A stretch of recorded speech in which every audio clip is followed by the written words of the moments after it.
8th May is the World Ovarian Cancer Day, and today we'll be talking about how genomics can be used as an effective tool in the war against ovarian cancer. Hello everyone, I'm Astha Vatsai, a PhD student in Dr. Vinod Skaria's lab at CSIR IGIB. Now, what is ovarian cancer? According to Globocan 2020, ovarian cancer is the 14th most deadly cancer in the world. Its symptoms include a bloated or full feeling in the stomach, frequent urination, and loss of appetite. So as we can see, these symptoms are not very specific to ovarian cancer and could belong to any number of less serious or deadly diseases other than ovarian cancer. Now, the demographic we typically find ovarian cancer in is older women, typically at the age of greater than 63 years of age.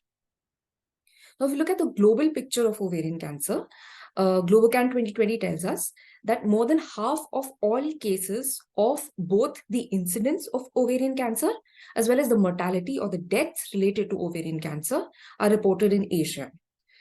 If in Asia we look specifically at India, the ICMR 2019 data also suggests that it is the third most common cancer amongst Indian women. So both data seem to suggest that ovarian cancer is highly prevalent in our part of the world. Now, as we've already seen before, the symptoms associated with ovarian cancer are not very specific to ovarian cancer, and this makes it extremely difficult to detect ovarian cancer at a very early stage. So by the time the patient actually realizes that something is very wrong, the cancer has already spread to a later stage, and that leads to the 5-year survival of being just 30%. So the overall survival rate drops down drastically simply because the cancer was detected at a much later stage. And this fact has actually earned epithelial ovarian cancer, the cancer type that is the most common form of ovarian cancer, the nickname of being a silent lady killer. Now, if we look at the cause of ovarian cancer, as with most cancers, mutations are at the heart of it. Now, up to 1/5 of epithelial ovarian cancer patients actually carry pathogenic variants in genes that encode proteins involved in DNA repair pathways. So these are mainly the homologous recombination or the HR pathway and the mismatch repair or the MMR pathway. However, the genes that are linked with ovarian cancer are not limited to just belonging to these two pathways, and there are several other genes that are also linked with the disorder.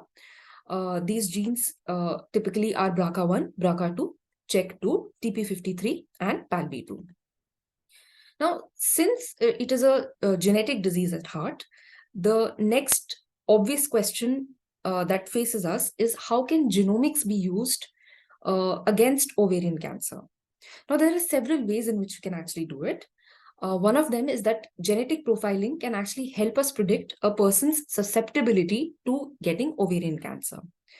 Now, several studies, including studies by the Cancer Genome Atlas or TCGA, have shown that germline mutations in BRCA1 and BRCA2 genes are actually observed in a high number of patients that get ovarian cancer.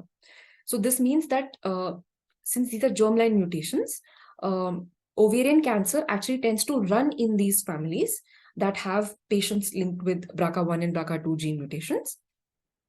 Also, women that harbor these hereditary mutations are at a higher lifelong risk of developing both breast as well as ovarian cancer.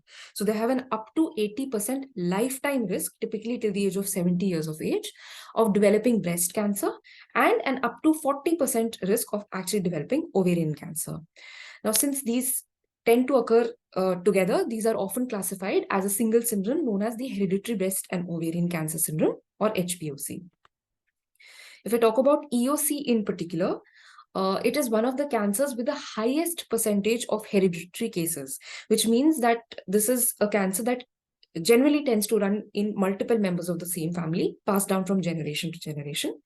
Now, while that is not great news, the good news is that we can actually leverage this in our favor, to our advantage, through genomic profiling.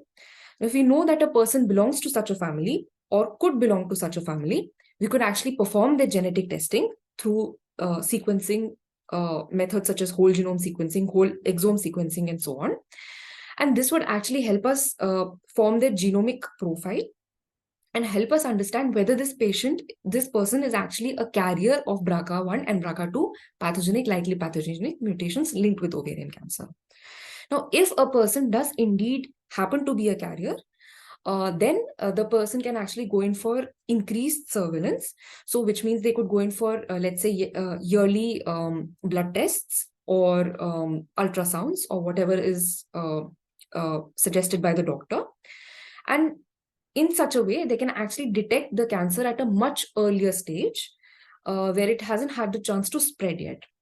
Now, as we know, early detection is directly linked with overall survival.